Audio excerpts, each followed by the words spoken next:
through the speaker there. Sorry. No, Are we heard no started? whine. I'm not recording yet. All right. Just making sure that I'm tracking on how we're moving today, because I know I was with me being in the hospital yesterday, kind of, made things look a little different. All right. Well, Iya has offered the suggestion that we do Q&A on Iyami today. I think that sounds like a plan. No, Baba. Let Camilla do her class. Oh, she's going to do it. Sorry, my mistake. Right there. You can see her. You can't see me, Papa? Yes, I'm sorry. Okay. Nobody told me you were doing it today. My mistake. No, it's fine. It's fine. It's fine. Because I know I was in, like I was saying, I was in the hospital yesterday, and so that kind of threw everything off. So I apologize. I should have reached out to you this morning. How are you feeling today? I'm a little better. Well, that's really good.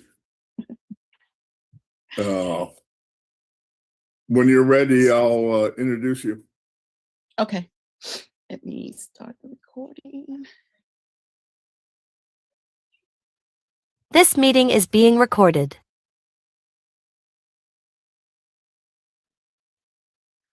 Agbo Ato, blessing of long life, Akabo, welcome. Adupwe Ori Egun.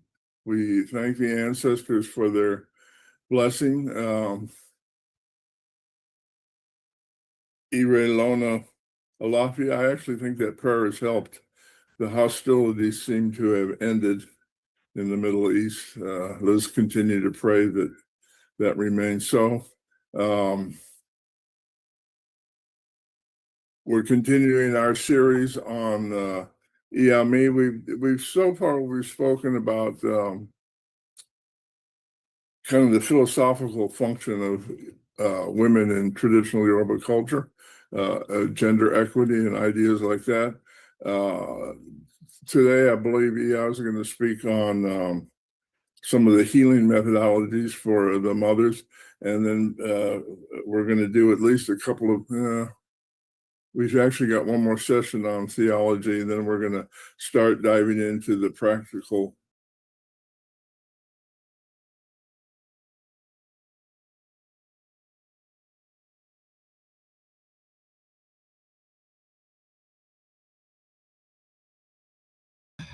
Sorry, guys. There's like an echo. Let me figure out what's happening and bring it back. Give me 1 second.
Sorry, guys. All right, let me rev this up. It was like echoing, so.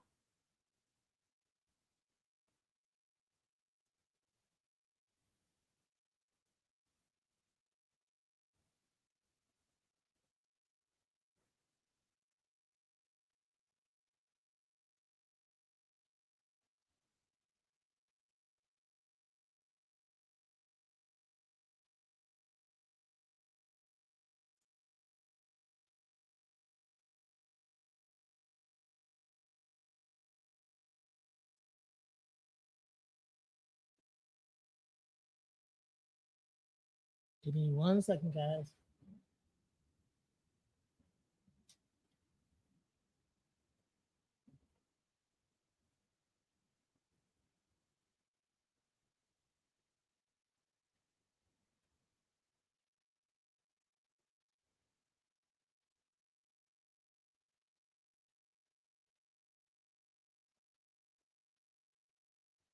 Recording in progress. Let me say something. Let me just add to that. For those who don't know, Iya changed the way sexual assault cases are investigated in the Army for the better by a lot. It used to be that the commanding officers had veto over her investigations. That's no longer true. That's a huge milestone on behalf of women. Iya's a true American hero. We're grateful for the hard work that involved because it was at no small challenge to her well-being, believe me. Ashe. Ashe. Motorbike. He always trying to get me all choked up and sappy and stuff. I'm a soldier, so don't y'all forget it. Don't be falling Hey, into his madness. All right. And to finish that okay. We ain't gonna start that one. I'm Army. Excuse me. Let me start out too. Right on. I'm Army. Way to go. Thank you, Mama. Oh God. Oh. Okay, and so I do have my doctoral degree in organizational leadership and behavior, where a lot of my concentration was in how the mind works, how people move with trauma within mainly corporate settings. But I find that it is more important to get those people on an individual basis first before they kind of get in that environment, because then they can figure out how to move within those things. And so today our conversation is going to be about remembering your divine alignment, right?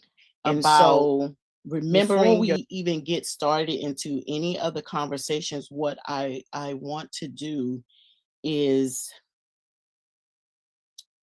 set some ground rules, if you will.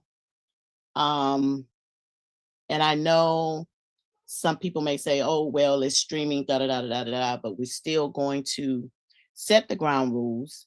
And I am sure that Genesis, even though she's streaming, she will monitor that part of the conversation to make sure that it stays within what we're doing, right? And so what I want everyone to do, if you can, if you're in a position to do so, is to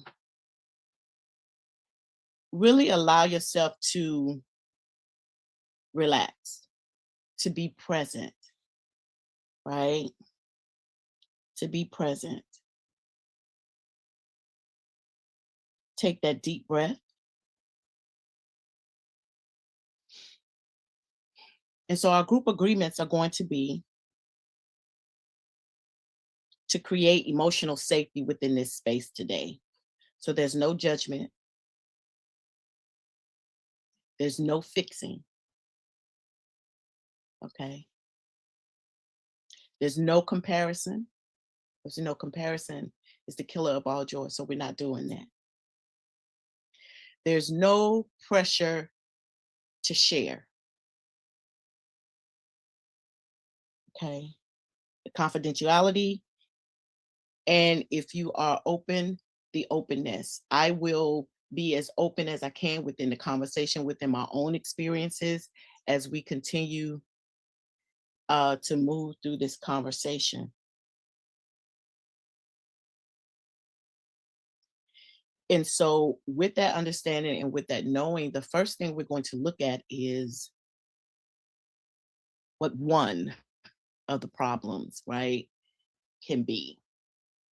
Since we are looking at our divine alignment within this work and considering Iyami, right? And that is disconnection. So I want you to think about, what is your definition of that word disconnection? And when you think about your work and your place with Iyami, with the Orisha Ifa itself, right? What are we doing to be fully connected? I saw a video, and I can't remember the brother's name, but he's been in the classes a couple of times, and he asked a very relevant question. It was very palpable. He asked, are you practicing Ifa, or practicing your spirituality, or are you living it? And so as we look at this disconnection, this problem of being disconnected from the mothers, right? Add in there, so am I practicing? Practicing, i.e., I do my offerings. I read a few books so that I can have an intelligent conversation, right, around the topic. Or are we living it?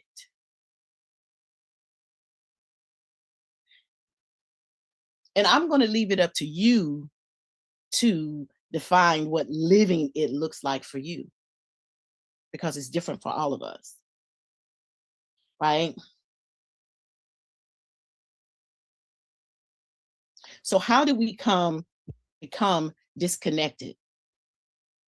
And now we hone it in, since these topic is about Iyami, we're honing it into, how did we get disconnected from the mothers, from Iyami, right? That falls into our emotional conditioning. So now this conversation is pushing us and asking us to look at our emotional conditioning. What are your inherited beliefs about Iyami, the mothers, right? What are your trauma patterns? Your performance identity? Are you still in survival mode? Or is that survival mode like, over here you can relax a little bit, but over here, all the walls are up, right? When it comes to Iyami and the mothers, are you living a fear-based reality in connecting with them, in interacting with that energy? Are you a people pleaser? Right? What is your emotional suppression?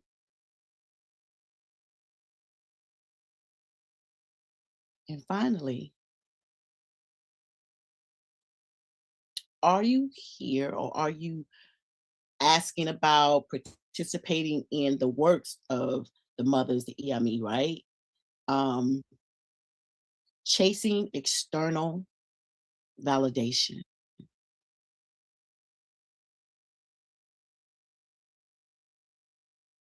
So we find that many people are functioning,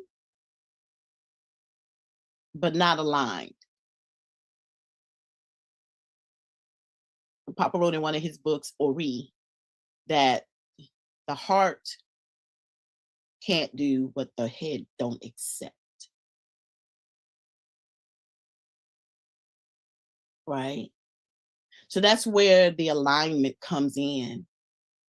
So asking ourselves in this space of recognizing the disconnection. Why am I here? What am I doing it for?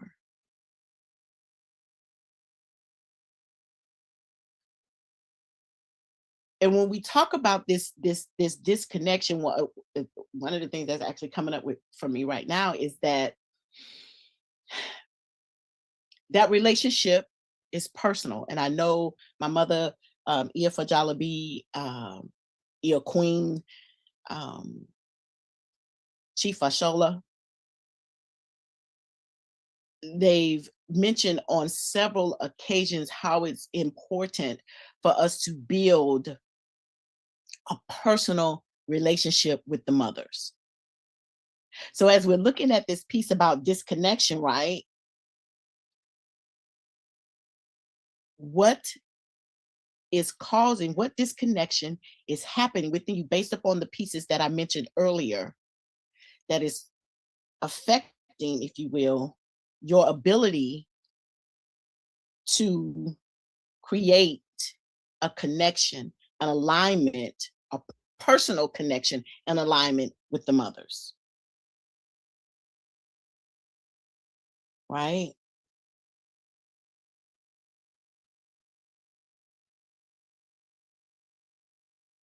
So I'll give some example of emotional conditioning, right? Because that's kind of the part of us being disconnected from the mothers.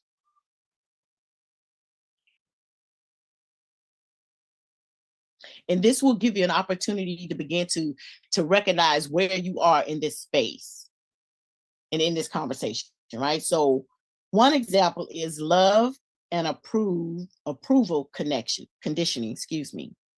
Love and approval conditioning. Right? Some of us have learned like early that love was conditional. If you love me, you'll do this. If you love me, you'll do that. Right? And a part of that is because we only received affection when we performed well. Not just performed, but we performed well. Right? You behaved properly. You stayed quiet. You achieved something. Or you made others feel comfortable.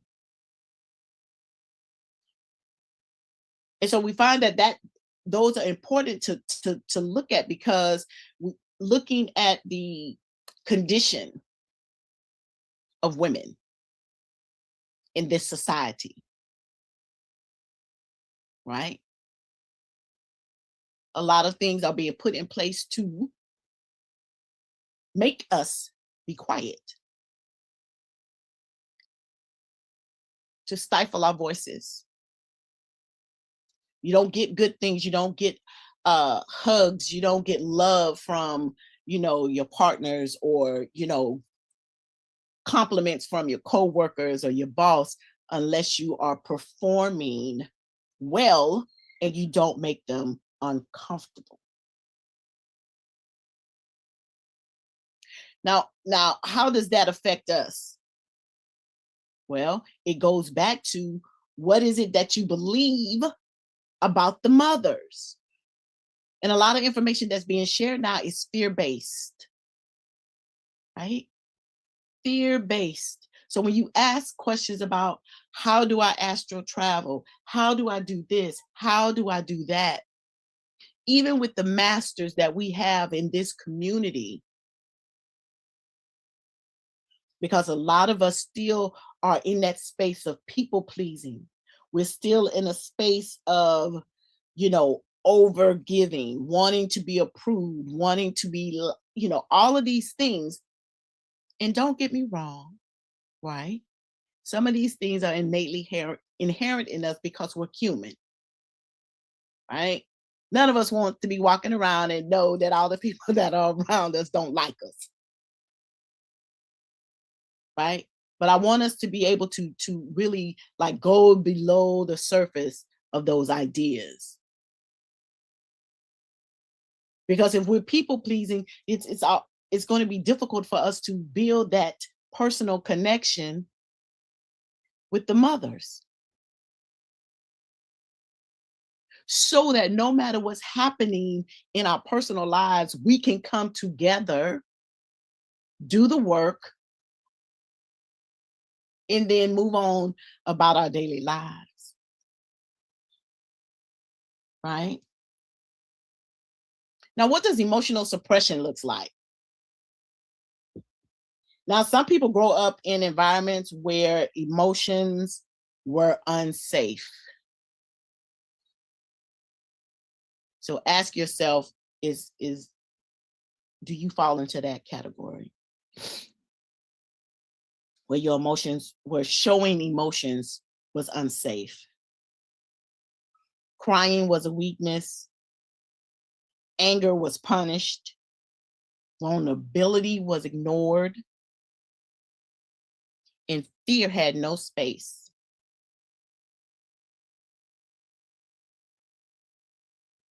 Right? So when we are falling in that space, so what happens? Okay. The child, you, I, when we were children, right? If that was our experience, we learned don't feel, don't express, and don't be too much.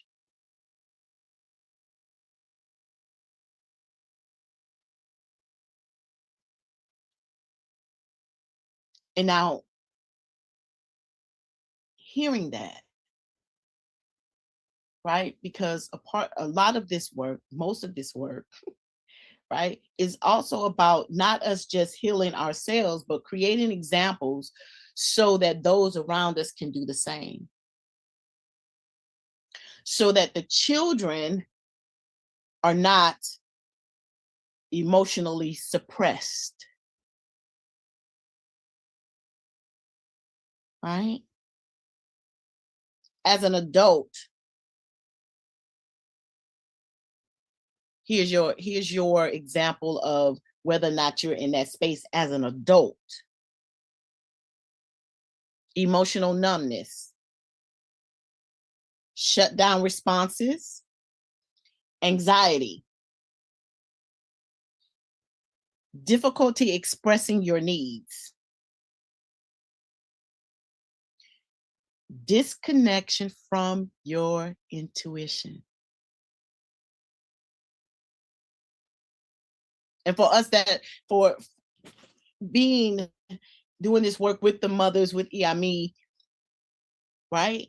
That is a large part of the work, is being able to tap into your intuition so that you can hear when they whisper, that they don't have to yell and hit you upside the head and all the things, right? Now, if you are in a space where you're in survival identity, right? Sometimes people become hyper independent, not because they're strong. And I use that word loosely, I really hate it. But because they learned nobody was coming to help them.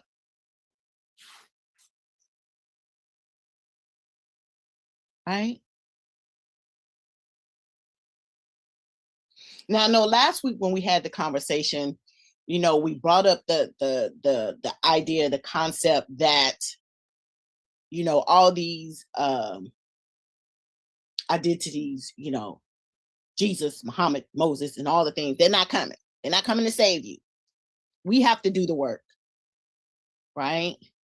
So looking at this from this human space of what it looks like when we believe that no one is coming to help us. So we're always in survival mode. So when our elder mothers come to us and let us know that, okay, this is what we need to be doing, or maybe if you could shift it this way based upon what is happening, we get defensive because we're in survival mode. I'm not doing that because there's nobody here to help me. Nobody's coming. I got to do this myself. And so we push away those who have been put in place to support us because we grew up and came through an environment that didn't. So that can be a part of your disconnection, not having the capacity to get in a space where you can align yourself with the mothers, what they are asking you to do, to be able to tap into your intuition, to be able to come into a collective as women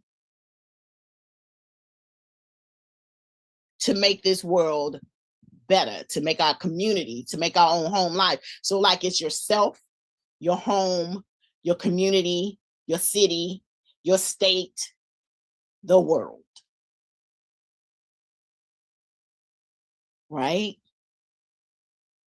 But if you're always in survival mode, or if you're emotionally suppressed and all of these, it's difficult to make that connection, to get that head and heart alignment with what the mothers are asking from us. Not just as a collective, but from you, me, as an individual first. It's important to build that relationship first, knowing that it's going to look different for each of us. Yes, there are some things that as we move on in this series, we're going to learn that just have to be done, right? We know that. But your personal interaction is yours. So that means that we have to check ourselves in all these spaces, because the elder mothers within this community can give us all the tools. They can invite us to all the events. But if we don't deal with our own stuff,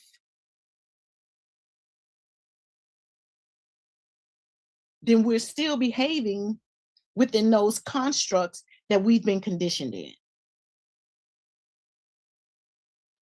Right? So with the survival identity, it becomes difficult, right? And this hits like really deep, because I still have to catch myself sometimes with that. I get really like, wait a minute, right? Difficulty receiving support, right? Ask yourself, do you have a hard time receiving support? Constant self-protection. Constant self-protection. Okay, Dr. Strong, what does that, what does that look like? Well, I found that when I was younger, my weight would fluctuate based upon when I got activated about an event that happened in my life, being, sexually assaulted, military sexual trauma, because in my mind, I had accepted that, oh, okay, you know what? In the groups that I was in, people had negative things to say for people that they assumed or felt like they were overweight. Right? So then I would say, well, you know what? Maybe if I, pick up a few pounds, over here, over there, I don't have to worry about nobody saying anything to me or trying to come at me. So ask yourself, where are you applying that type of thinking? Now, it may not be that result, but that type of thinking when it comes to interacting with the mothers, with the process, with the information that you have.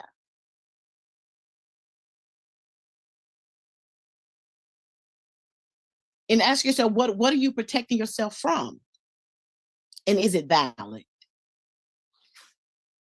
Right? Fear-based conditioning.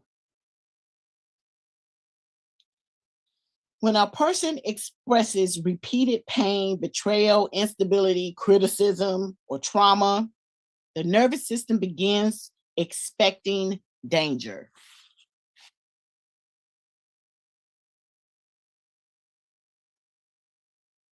So ask yourself.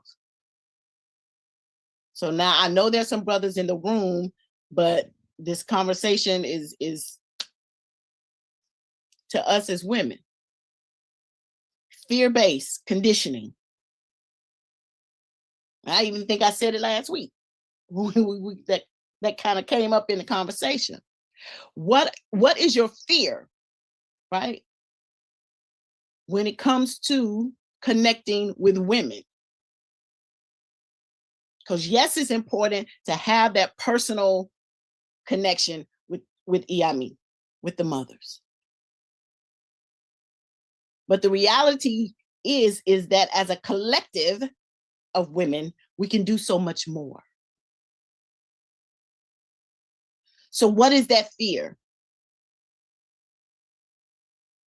What is that fear? Name it.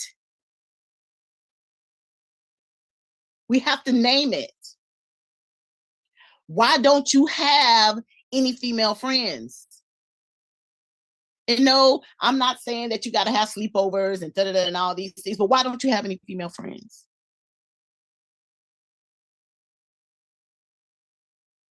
Why is it easy for you to say, I don't trust women? That's fear-based. Where did that fear come from?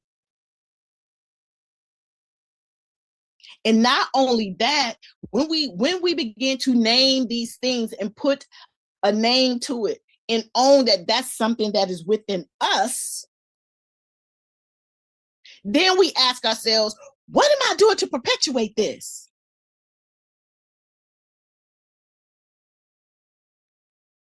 This work is about accountability. What am I doing to perpetuate this?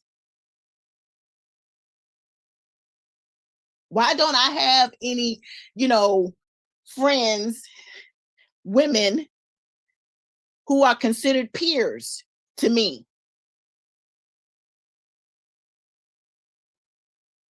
Why don't you have any female peers? Ask yourself that and own it. Because I believe this, because this happened when they did this. And when we begin to do that, as we crack open all of this, we also realize that they've bought into the same lie as well. And it's affected their behavior a little different than ours. There are conversations that I've had with my mother for Jollibee, and things that we've shared. And I'm like, nah, that's me. I'm cutting that heifer head off. Ain't no way in the hell that's gonna happen. You can forget that. And I'm going, and on and on and on. But the beautiful thing is that she always brings me back to myself.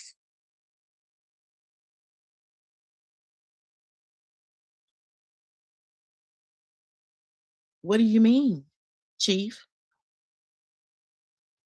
Why you want to cut a head off? When you know in the big scheme of things, trying to find a nice way to say this, we all getting stuck with no Vaseline. Right? So when your sister wrongs you, what's going on? What's up? Well, I mean, of course, you have to go through your process of coming down a little bit, because you don't want to try to cut a head off while you asking her what's going on, right? So get yourself together and allow yourself to find out what is happening with her. And then ask yourself, why am I so angry about that? Because that's another piece that we have to deal with in ourselves. Angry, hurt are two different things. Because I can be hurt, right? But if I hold on to it, it begins to fester into anger. That's putting yourself in a space of suffering. Right? Pain is going to happen.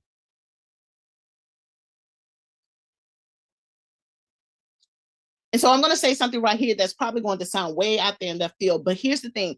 If we hold on to an emotion about a particular behavior, especially as adults, longer than 90 seconds, we have made a choice to suffer. Hear what I'm saying. Am I always good at it? No. Tell you right now, I am not. But because I know that, you know, usually at the 2-3 minute part, I can kind of catch myself. But give yourself that grace, right?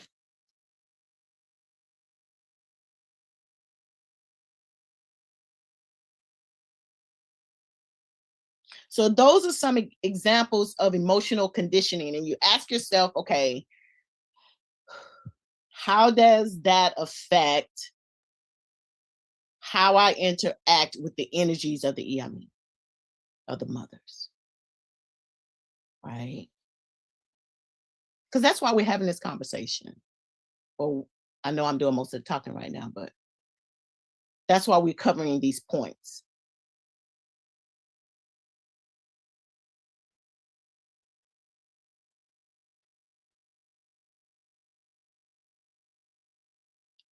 Now, I am going to ask everyone in this moment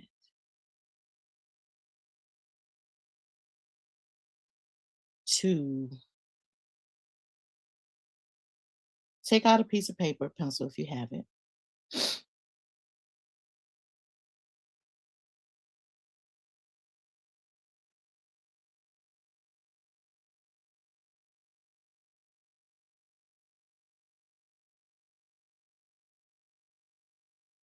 And ask yourself, and I want you to write down what comes up first.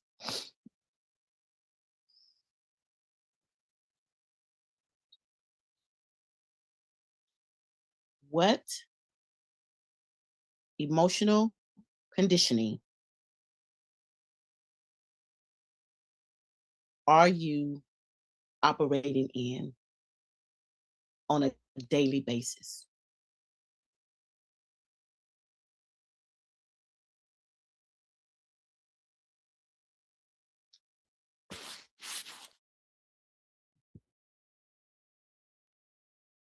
You write it down. I want you to take a deep breath, because that can be a lot, right?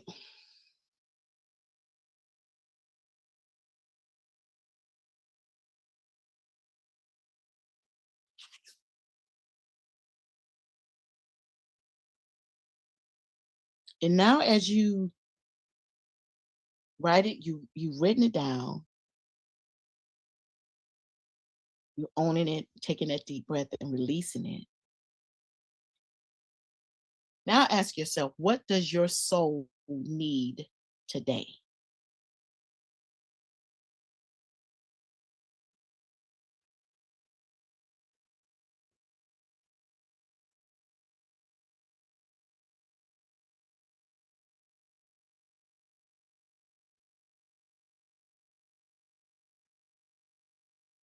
And now into segue in looking at what is it that you need today.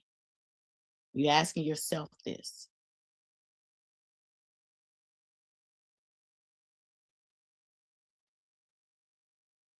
I'm going to take a few minutes to incorporate a system that I created, that I walk myself through constantly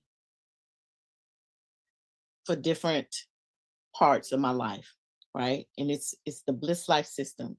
I wrote it, I created it, and all the things, right?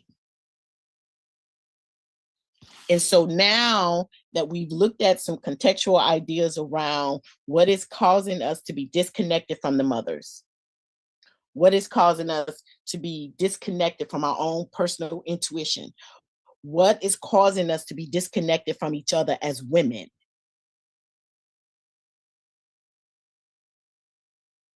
Right? And so what does bliss stand, what does it stand for? So on a generic basis, right, bliss is beliefs, love, intimacy, self-success, right? But in this context, right, we're going to look at belief/balance.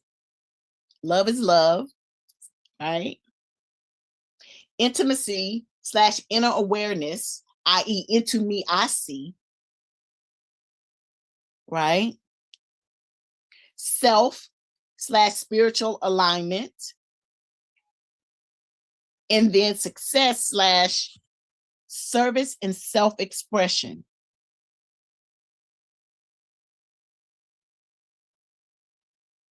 So when we look at bliss, beliefs, balance, right? That's alignment between the mind, body, spirit, emotions, and daily life.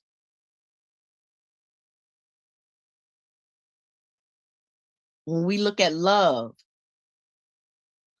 the first thing is self-love. Like, do I, me, you, us, do you really love yourself? And not love just in doing the things that make you feel good, make you feel some temporary happiness, but really love yourself.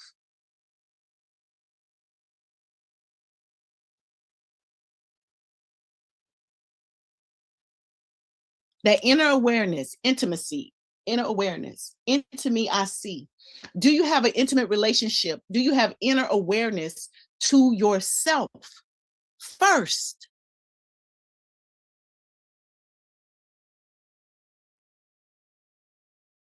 Because if I can't apply these things to myself first, when it comes to other people, I'm just performing. I'm people pleasing. And in some instances, I'm losing myself.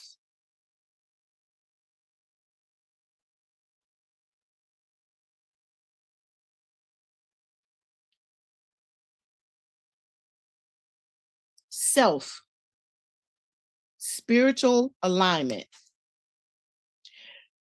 connections to Olodumare, to the mothers, right? Source, divine truth, purpose. Yourself, your spiritual alignment. Where are you with that?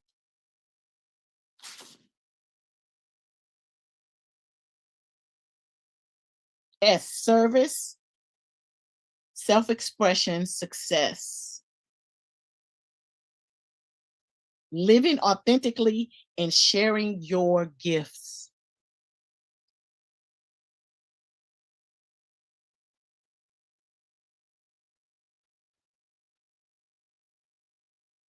Your gift could be singing, dancing, right? Reading, teaching, all the things.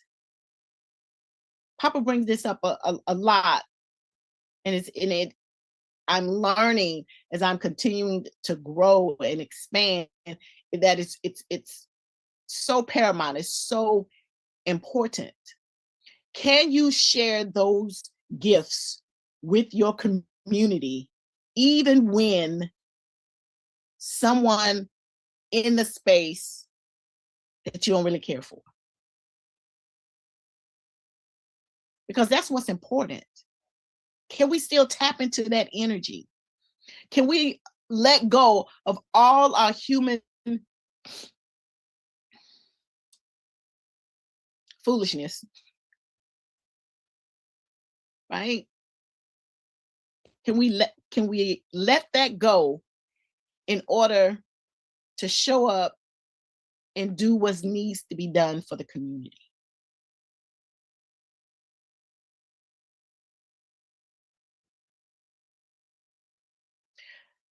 So Now that I've given you like a short synopsis of each one of those, we'll kind of go back up. So we're looking at balance. What happens when balance is missing? Right? And so we know that with balance, it falls in that same category with the B, bliss, beliefs, balance. What happens when that's missing? I.e., what happens when the belief that you have about the mothers, about women, is not balanced when it comes to what the mothers is asking us to do or asking you to do personally? Right? Some examples: we become overwhelmed, burnout, emotional chaos, reactive behavior. I'm not showing up because I don't like Chief Alona Otun. She is just too much.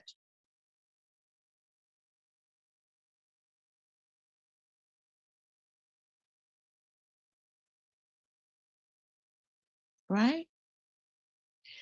That creates that imbalance. And then ask yourself, what belief do you have that supports that feeling? That emotion that is showing up every time you see Falana Otun. What is that about? Own it. Go to your elders for support. And maybe even have a conversation. Because if it's something that you believe that she did to wrong you, if you haven't had a conversation with her, she probably don't even know.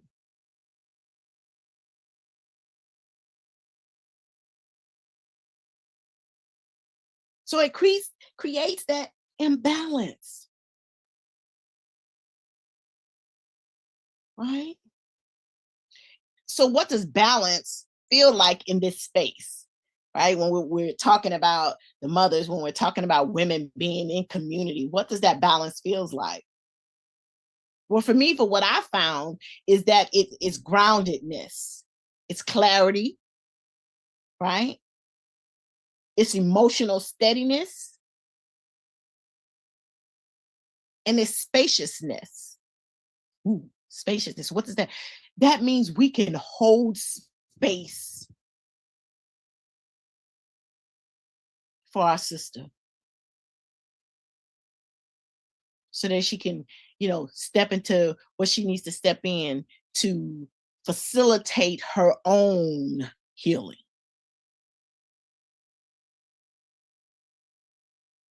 Right? We have to be willing to facilitate our own healing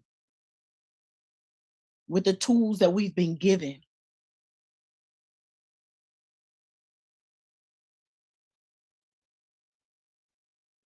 So now I'll ask a question. And if the answer is no, just send me a private message. Right? So how does this resonate? Right? Where do you see this in your life? What stood out to you? Anybody want to share? I'll take one or two, so then we can go to the next. Yeah, this is so beautiful. I am so proud of you. Listen, everybody, listen. This started off weird because I didn't know if she was going to be able to do it because she was in the hospital, and of course we're going to step in and make sure that everything keeps running as best we can. But oh my God, how amazing that come out of the hospital and still run and rock and roll. So we have to give her a really big applaud for being able to stand up and move forward and keep going and keep driving. She knows I push like that, and so it's and for this class, because it's so important that we get a cohesiveness. It's the whole problem. We're not cohesive, and we need to be able to hold each other's hand and be able to recognize, say, such and such and so. She may not be in her best today, but that's okay. step in for your sisters and hold their space until they can stand again. We have to lock arms. I've always said it and I still believe it. We need to lock arms so that we'll be able to do what we need to do as a community. This helps not only women, but it helps men. It helps our children. It helps motivate everybody to see a cohesion that's necessary. It doesn't matter how we feel. It doesn't matter whether we don't like Sally Sue or Agnes. It doesn't matter. Those things are not important. And so this is a really important session of class that helps us recognize that whatever our weaknesses are, and we all have them, whatever they are, we still need to be able to stand in our space and recognize we're a family. You don't have to be perfect. You can everybody can look in their own families and find somebody who, Lord knows, turn their hair gray, but they're still family. And so as family, they're still there. We need to be able to do this and recognize each other as a community, as a complete family, so that no matter what our weaknesses and our strength, nobody can break that link in our chain of family. No one should be able to break that. Okay? We can fuss, we can argue, we can not be happy with one another, but no one outside of the family should be able to come in and start any kind of harassment or any kind of disloyalty, and then loyalty is not an issue, but it's an issue of family, of being there for each other, no matter what we personally believe and how we personally feel. It is important that we get to this, and in that way, Iyami will be strong, because then women can work together to do women's work, and Ajay will be there for us. So I'm really proud, and I'm going to step back. Thank you so much for this class. Yes, ma'am. Miss Monica.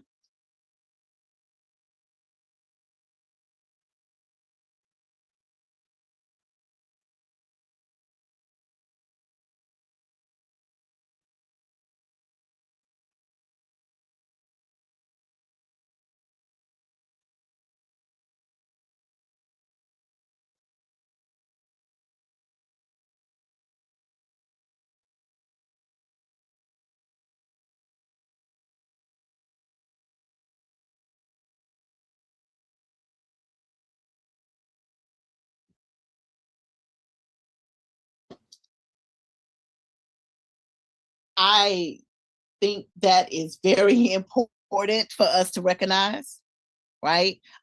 Because here's the thing, we can forgive, right? You can forgive, but it doesn't necessarily mean that a person is going to be in your actual, space all the time, right? But so like this is something like a catch-22, right? Because when we're talking about Iyami, as Mother just mentioned, we can't allow anything to break that link, to break that chain as women. We have to be willing to have the conversation. And yes, there may be times when, because of whatever's happened, you know what? I can still show up. If Chief Alona O'Toole is in the room, we can do women's work, da-da-da-da-da. But I know that because of how she moves, how she believes, and all these other things, that I'm not going to force myself to have her to come over to dinner or even the cookout. And that is absolutely okay, because in all of this, it's still important for you to take care of yourself and facilitate your own healing. But being able to do that without denigrating each other in all the things. Like, that's where the maturity comes in. That's where that switch of deep, I'm woman enough to admit that if it's something as simple as, you know what, I don't like it when she wear yellow lipstick. And yes, I'm using really superficial things, right? But I'm woman enough to admit that that just irks me. So I'm going to just do what I need to do my work, do my cleansing. So when I step into the space of what we have to do for women's work, I can do that. And her yellow lipstick don't mean nothing to me. Right? And then you step out and go on about your life. But when we're looking at this as a spiritual context, it is very important, in my own humble opinion, and based on the way I've been checked in my foolishness, right? That we got to do the work. Why? Asking myself, why are you upset about this? And is it really relevant to the work that we're doing right now? And if it is not, you let it sit outside the door. Right? Let it sit outside the door. That foolishness does not come inside here. Yes, Miss Shatoya.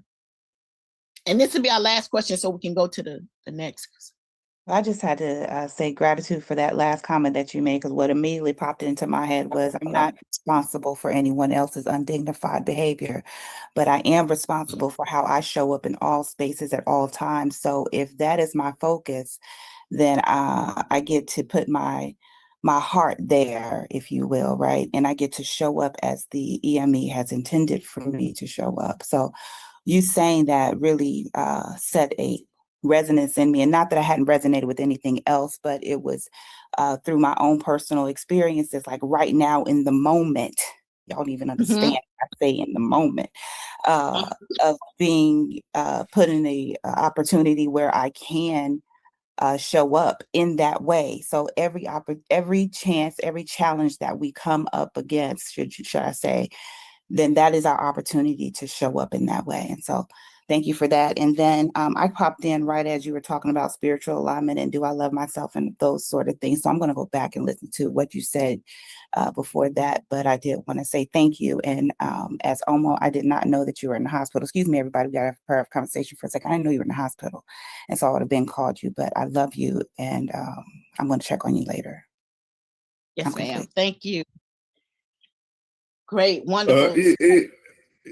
I know you said no more questions, but I wanted to make an observation. One of the things that can I say something? Yes, absolutely. Yeah. One of the things I noticed in Ode Ramo, there's a small, it's like a small house. It's more like a hut that is used for ritual. And we get a lot of people in a small space. The expectation that everybody will be totally focused on what we're doing. And if they're not, they leave. And no shame, no blame. Nobody asks them why they left. Nobody has an attitude. If you can't focus on the thing we're doing, then you excuse yourself.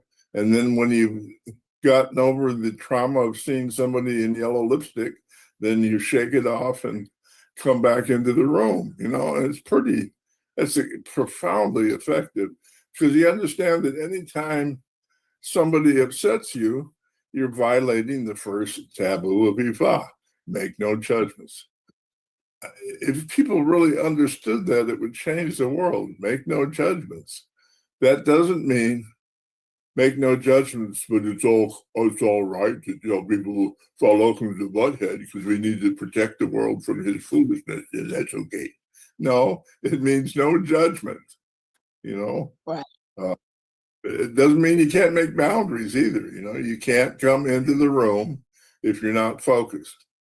You can go somewhere else and get drunk. You can't do it here. There's no judgment involved in making collective rules that facilitate the accomplishment of a thing. Enough of that. Mm-hmm. Absolutely. Thank you. Yes. And so now we're moving to a space where, so we've looked at the possible causes, if you will, of being disconnected.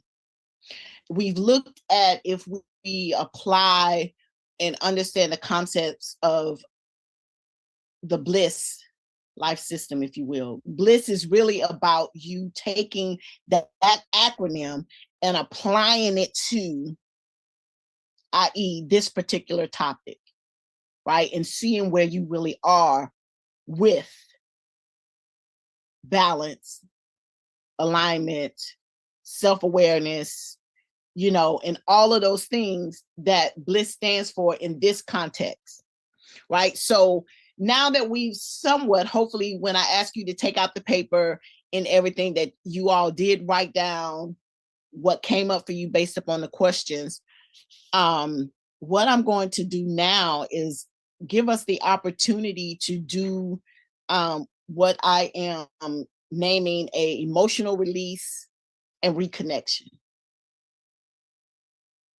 right? It's emotional release and reconnection. And so if you're in a space where you can, right, I want you to sit. You can lay down if that's more comfortable for you, but have your feet on the floor. If you can take your shoes off where you can actually feel the floor, and use your imagination, if you will, to imagine dirt, the ground, the earth, right? And if you're comfortable, I want you to close your eyes, because this piece of the conversation is about emotional release and reconnection, i.e.,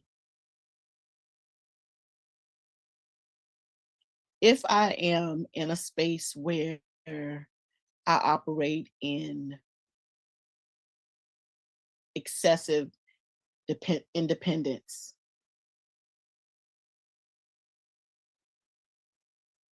right?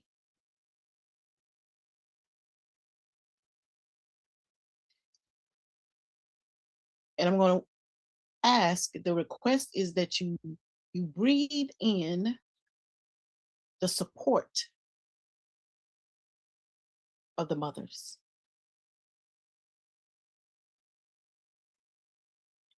You breathe in that never ending love and support. And you breathe out whatever that thing that you wrote on your paper that is causing you to disconnect.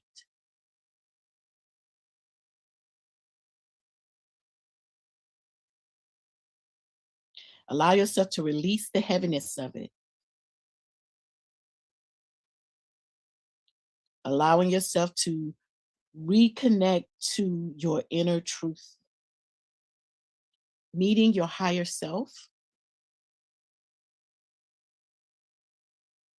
Forgiving yourself.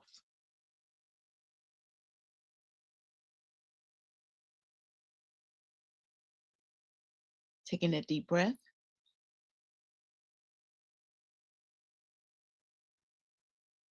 And release it slow.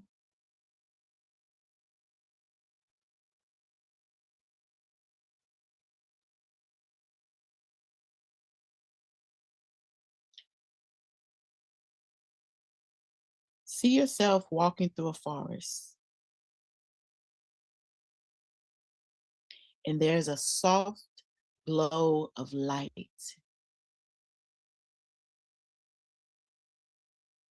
That's beaming down on you. It's warm. And you feel yourself being wrapped in the love of the mothers.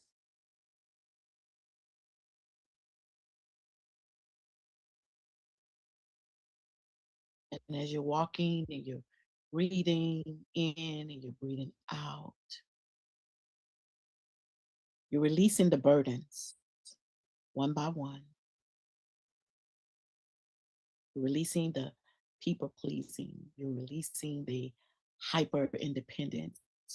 You're releasing the distrust. You're releasing the beliefs that you have recognized that are actually untrue, and they do not support your higher good.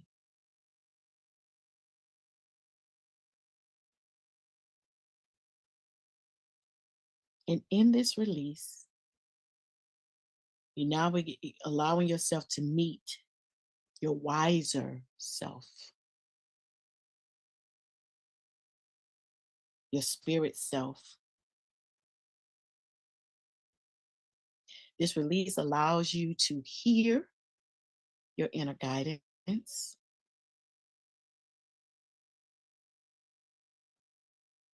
You take that another deep breath in the nose, out the mouth, to release the chaos, the clutter, the confusion.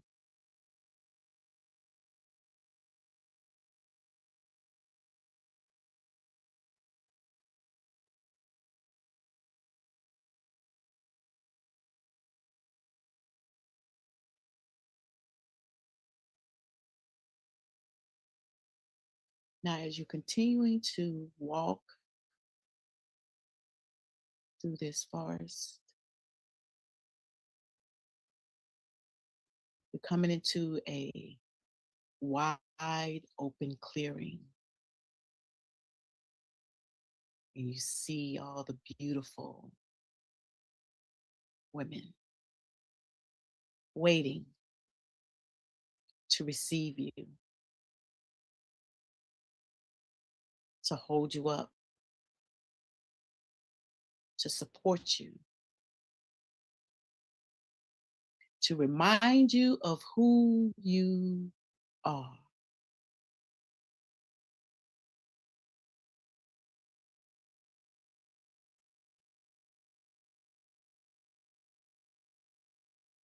See them, feel them as you continue to walk into the mass of those women. You feel the support.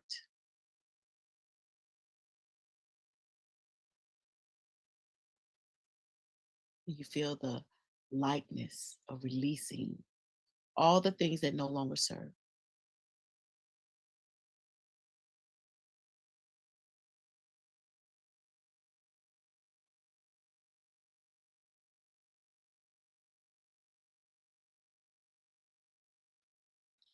Now take another deep breath.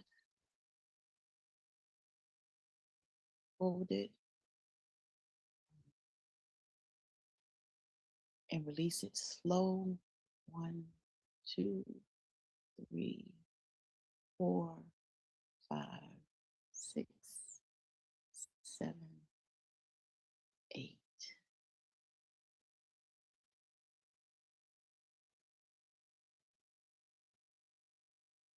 Now, as you begin to come back into the space,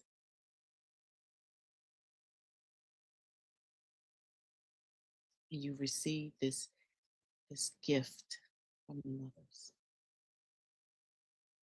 With your toes, with your fingers. And allow yourself to come back into this space.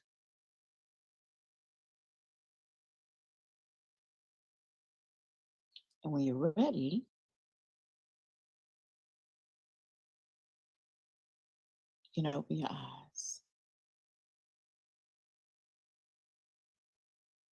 And so now, as we get ready to come to a close, is that before I go into the idea of embodiment and daily practice, does anybody want to share anything that came up? Was a question? 5, 4, 3, 2. Very good. So now embodiment and daily practice. Chief, pardon me. Yes. There was a question that came up just as you were in transition from Awa Funtunde. Okay. What's the question? How can one address not having a loving or supportive mother throughout one's life and how it relates to Iyami work? Okay, so this is going to sound really harsh from a human perspective. Because here's the thing.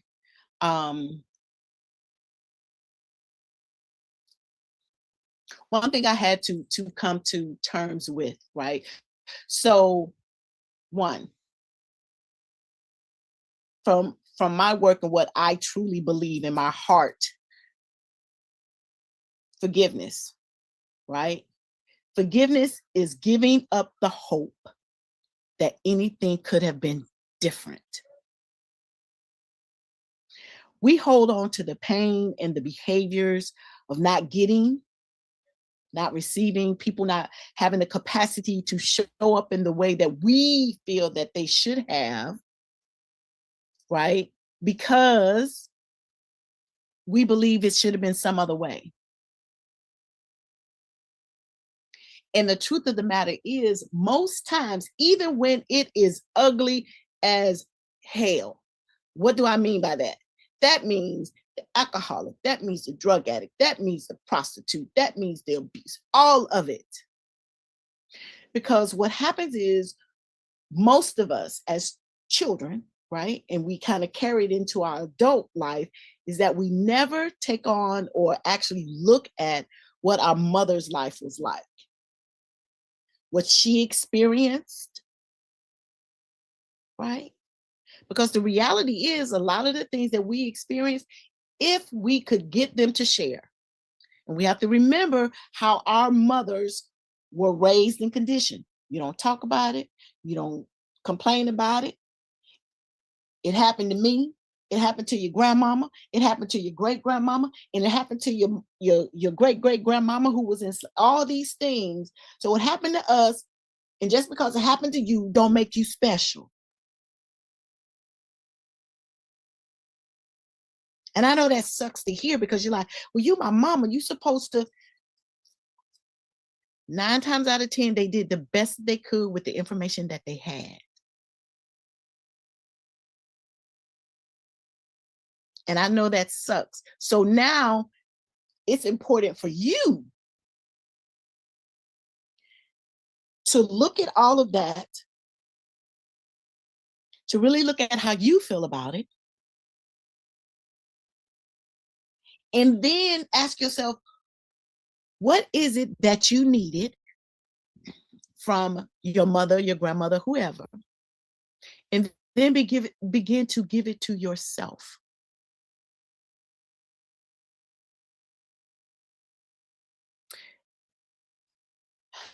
I could be wrong, but with the work that I do and based upon my own experience, after about 25, all the decisions you make are yours, regardless to what your parents did. Because even children know right from wrong. The little ones, when they go into the cookie jar and you walk up to them and they got crumbs all over their face and the hand behind the back. So we innately have that. So what I would suggest is that, first of all, give me a call, send me a DM so we can take this conversation a little deeper.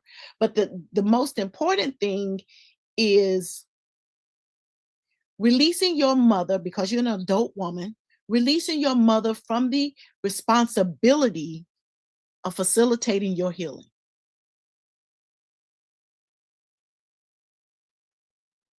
I want to I include know something. that. Yes, ma'am. Yes, mother. I want to include something in that. Every woman who has a baby doesn't make them a mother. The image of mother is a nurturing energy.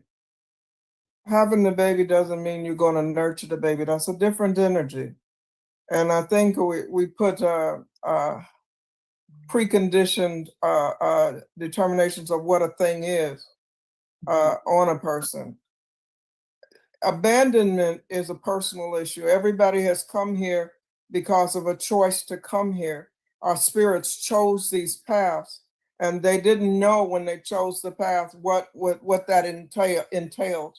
But our spirits recognized that we were up for the task of experiencing all of these different kinds of unique experiences that would cause us to either grow or not grow.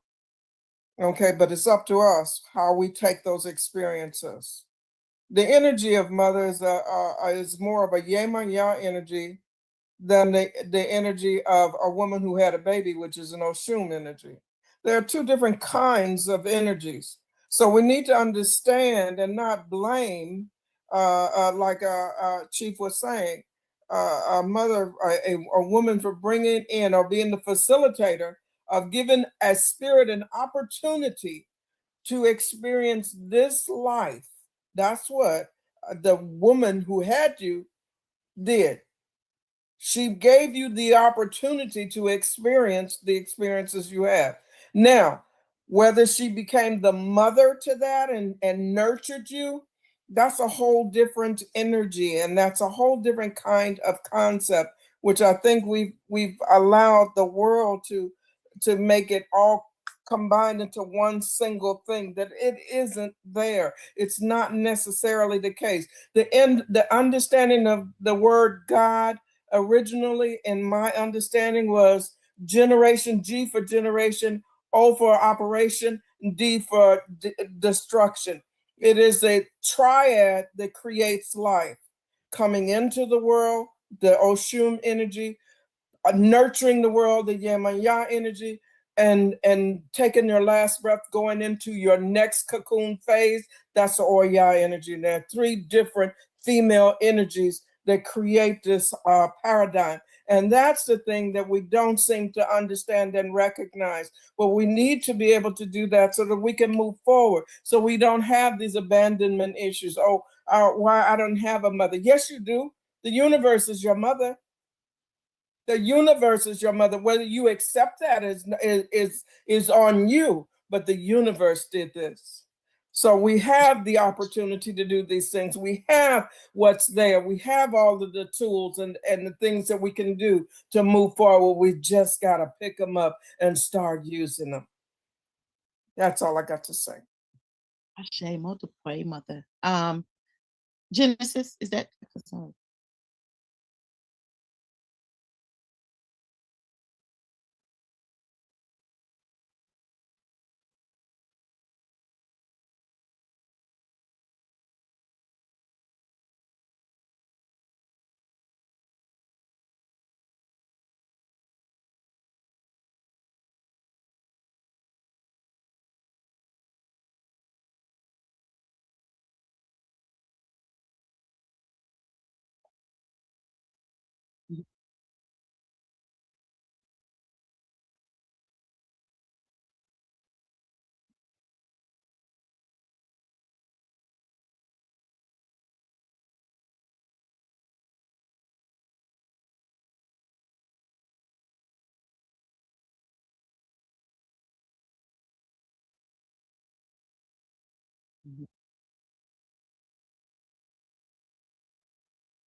Mm-hmm, mm-hmm,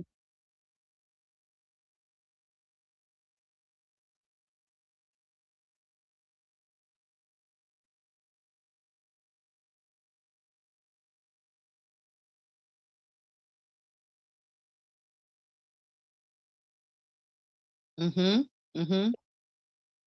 Right.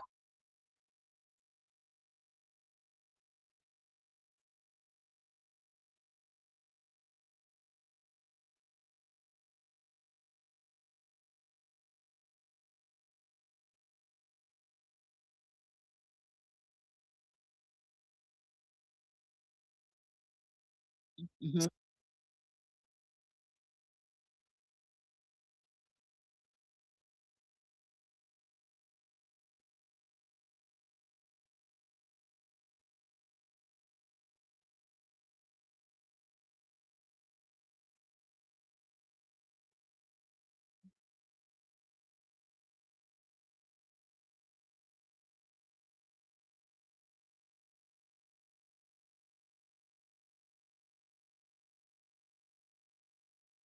Right.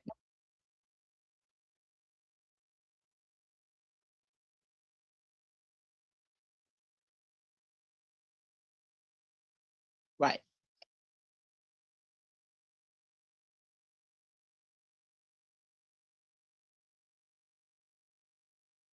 Mhm.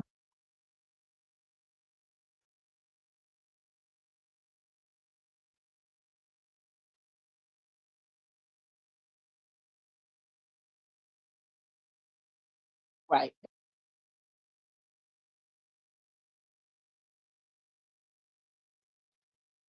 Right. Right. And so then with that, then you, now that you noticed it, you said it out loud, right? You owned it. So now you begin to look at how your life is set up to create a shift in that. So that you, right, you break that way of doing things within your line.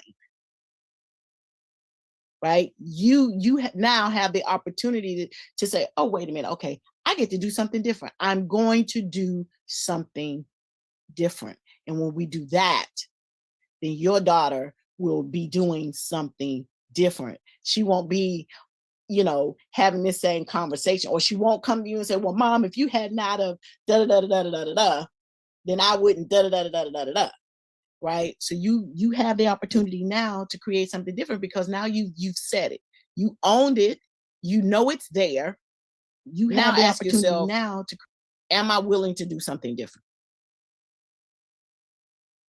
And so as we look at all of that, so how can we take this thing of bliss and integrate it into our daily lives? Right? And it's not something that where you're going to be sitting cross-legged for an hour or any of these things. This is literally, taking 3 to 5 minutes. You can even do it while you're brushing your teeth, right? To go through and ask yourself, am I living in a space of balance? Am I loving myself?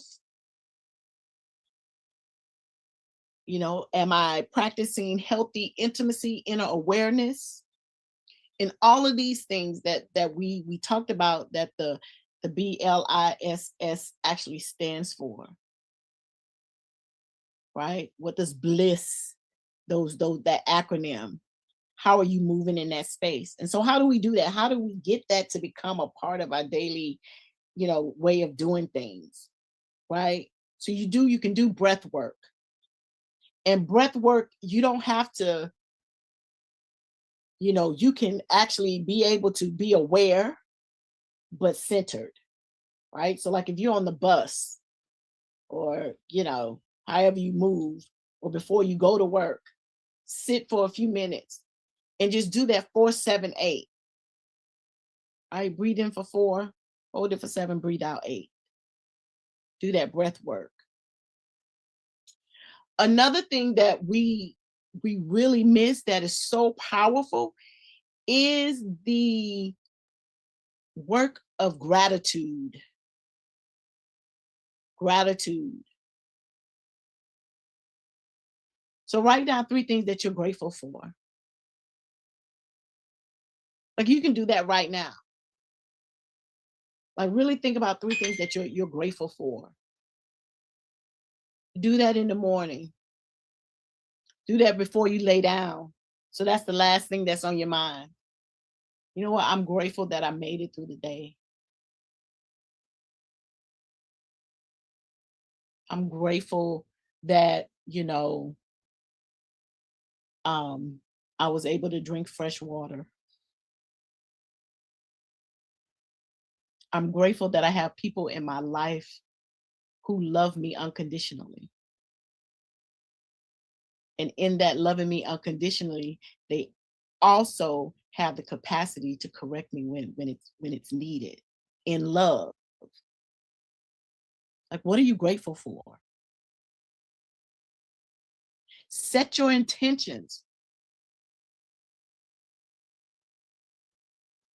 And I know a lot of times we say, oh, the day is already long. I got to go to work. I got to and all the things. But if we could just take 2-3 minutes to really say out loud what we want our day to look like, that is so powerful. Because you allowed all the, the energy, the spirits, the divine essence, your higher self know what you want your day to look like. And they will support you in that. I.e., that's their job. Stop begging for stuff and say what it is, what you want. Speak with authority. Right?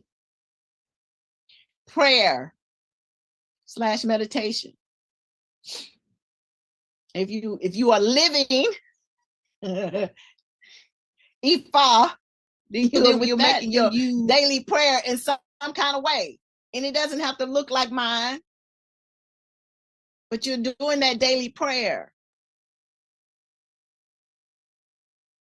Right? Your emotional awareness. This is how you incorporate, integrate all of this, is being emotionally aware. Knowing when you're activated.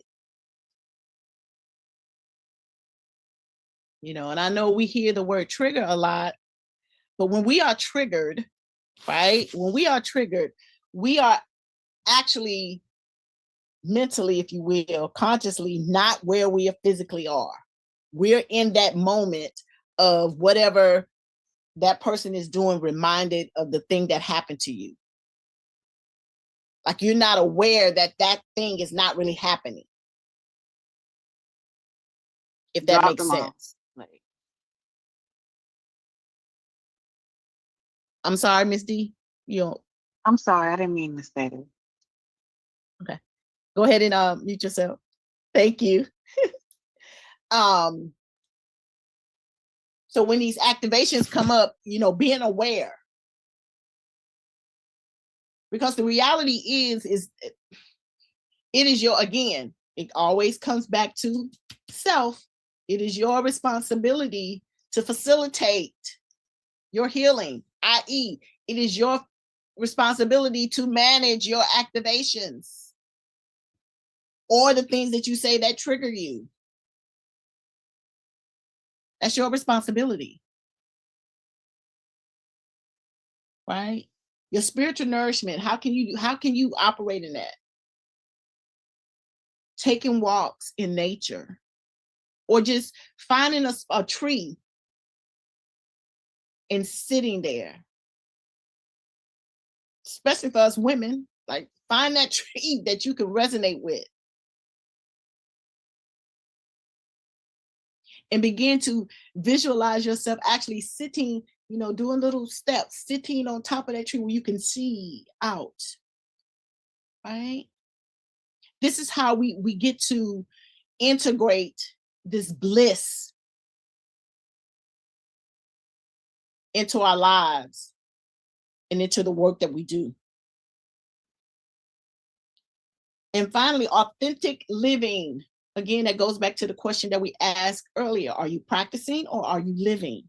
So if we do an authentic living, we allow ourselves to be honest about what's coming up for us, how we're feeling about certain things. Right?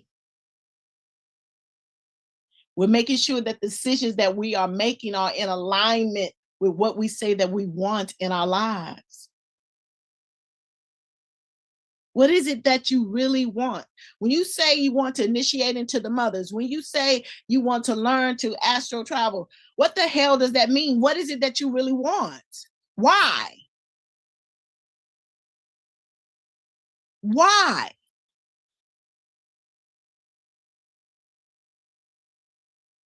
That why is important because it all has consequences. Just say it. Right? And if you're confused, check with the elder women that are around you. Ladies, it's time for us, and I hope this is not a judgment, but it's time for us to put aside our pride and really begin to connect and ask the questions, how do I show up better? Right? And honoring our intuition. Honoring our intuition. Honoring the beauty of being woman.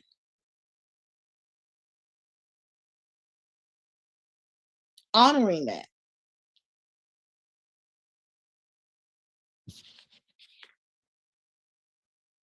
So now we're gonna get ready to close out this conversation, this session. So about the things that you can do to integrate, right? Remember, it's meditation, breath work, gratitude, forgiveness, walking in nature, or running, whichever, but intentions, honoring our intuition. You do these things, right? And you can begin to integrate this into your life where you won't have such a, I don't like that word too much, but struggle, if you will, complication with connecting with the mothers, right? We're connecting with each other, being able to show up to do the work.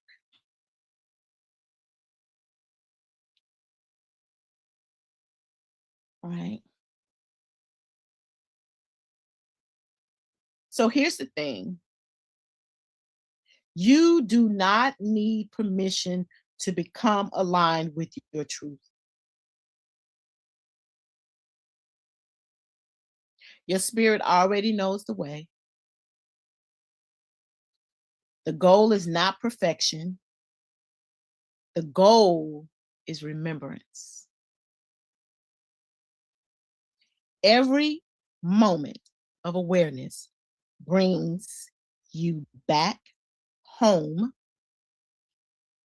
to yourself.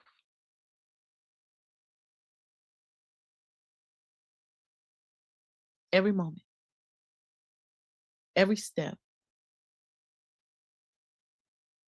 every check-in, it brings you back to yourself. And the beautiful thing to all of it, you get to choose what that looks like. And you have the support of the mothers. Now, what that support gonna look like, that's up to you and them. Because as Dr. Shatoya mentioned, how are you showing up?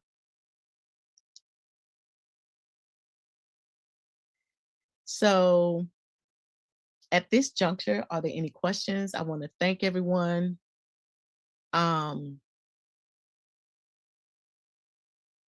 For hanging in here with me, for being a part of the conversation. And I hope that this helps, right? Because I think it's important for us to have practical ways of doing this work for personal growth, right? And so with that, I am complete. And just remember, this is a remembrance. This is an activation, calling you back to yourself and owning the beautiful, imperfected you. right? You get to choose. Yeah. Bang, Bob. Yeah, I want to thank you. I wanted to say a couple of things real quickly. Yes, sir. My takeaway from this, which is really fundamental to Ifa and the whole unique approach to spiritual progress we make, every moment's a choice between being authentic and saving face. And most of us have grown up believing that saving face is the noble choice. It's not. Saving face is guaranteed self-sabotage. And that flies in such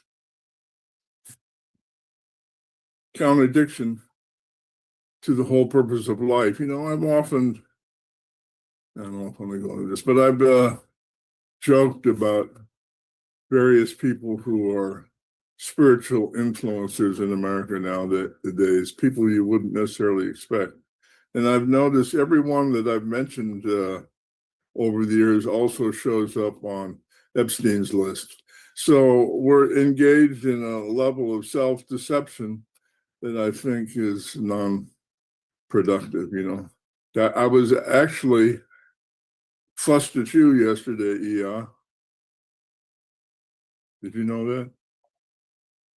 Fussed at me? Oh my, yeah. You went to the hospital and you didn't tell me.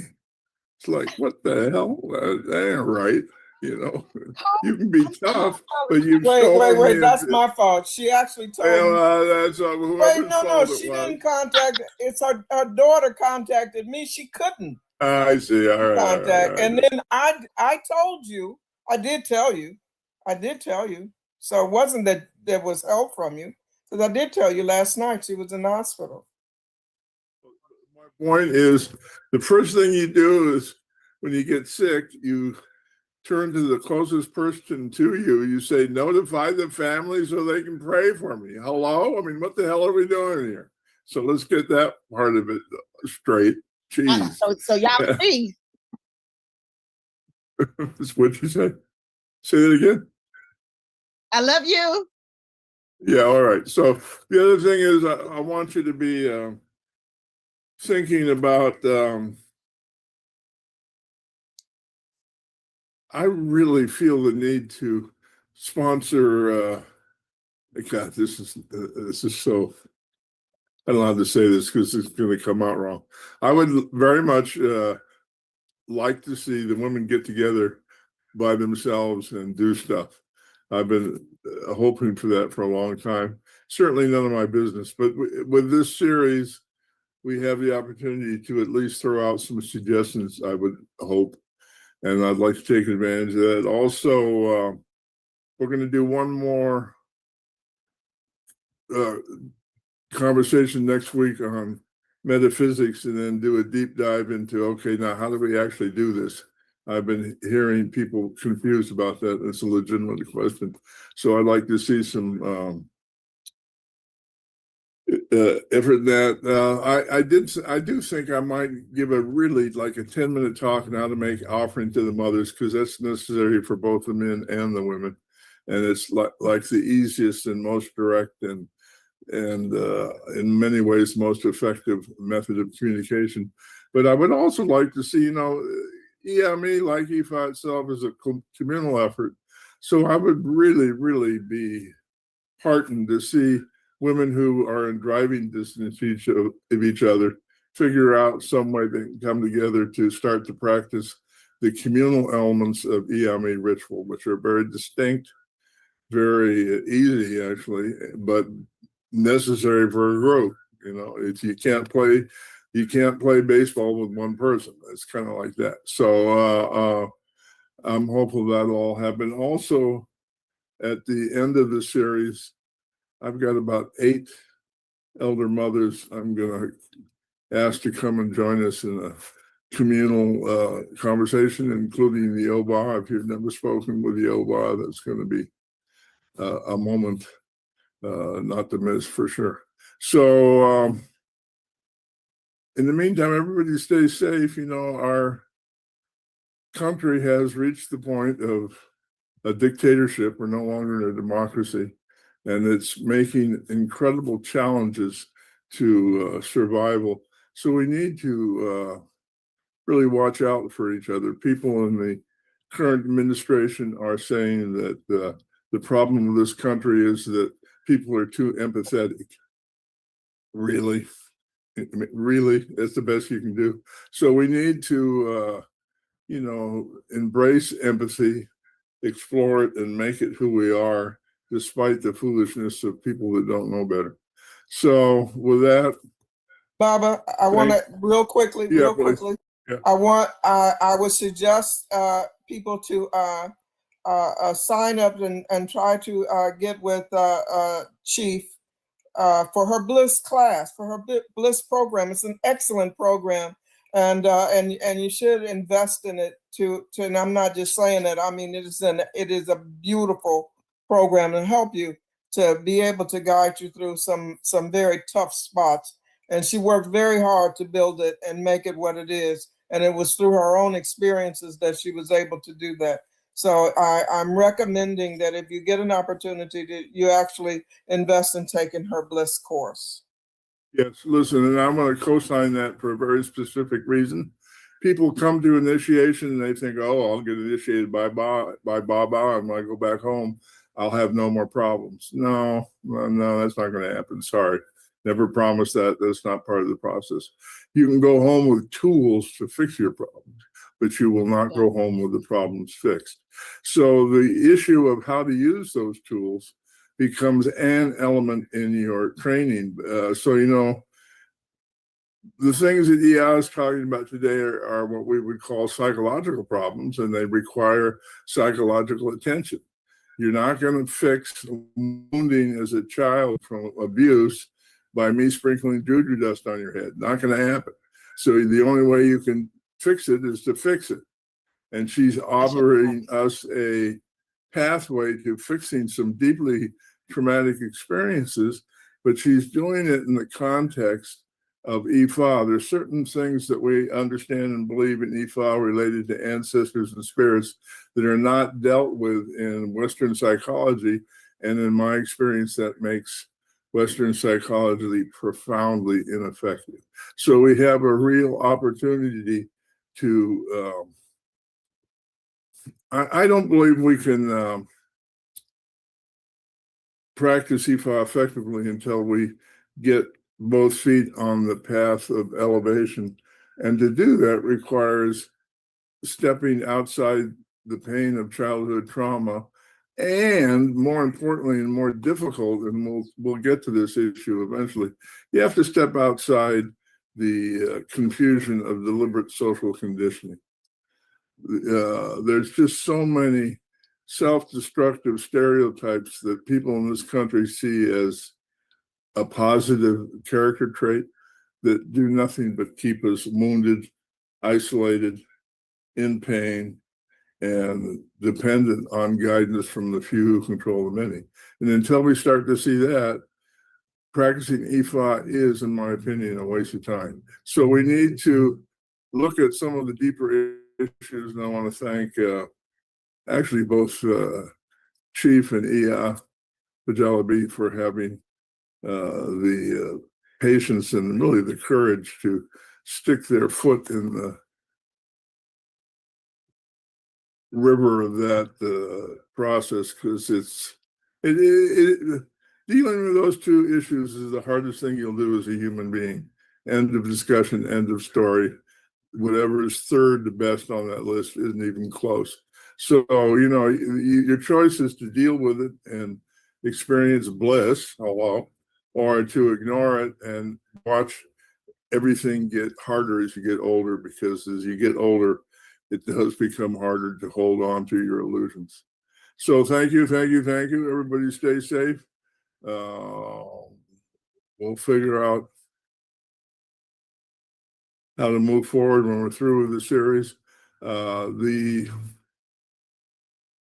course on Ifa ritual is still available. It'll be available forever, I hope. But it's $670. I'm giving a $175 discount to anybody that takes it before the end of the year. Inbox me and I'll give you the discount code, and you'll be able to get a discount. The course, which is $24 lectures also includes a 500-page reference book. I want everybody who takes the course to feel like they can start initiating other people. We need to start doing that for each other to get through the chaos that we're experiencing. And we need to do it for each other without charging $20, $30, $40, $50,000 for rituals that are fundamentally ineffective. So our family has an opportunity here to do some things, and I'm grateful. Ashe. Call it a day. Anybody has any other comments? Anybody want to know where at?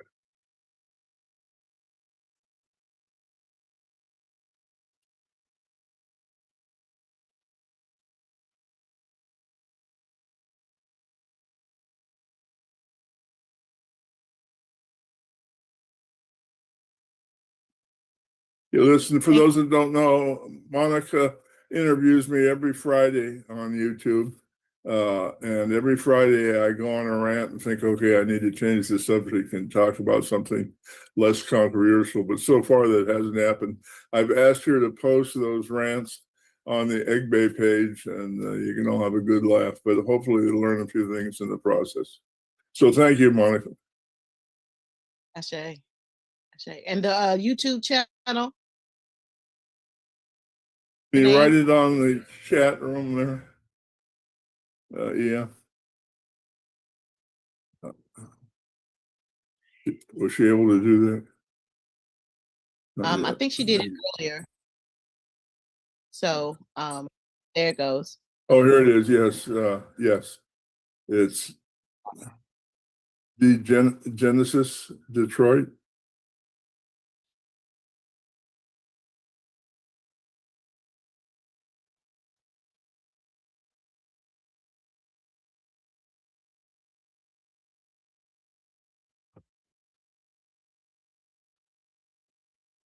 And I see some people making strange faces. Yeah, asked me permission to do that before we started, so we're all good.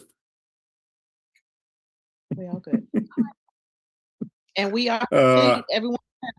What you got, Bob? No, that was it. I was just going to say, take care, stay safe, know that you're loved and appreciated. We'll talk again. Ashe. Adabo, everyone. Adabo. Recording stopped.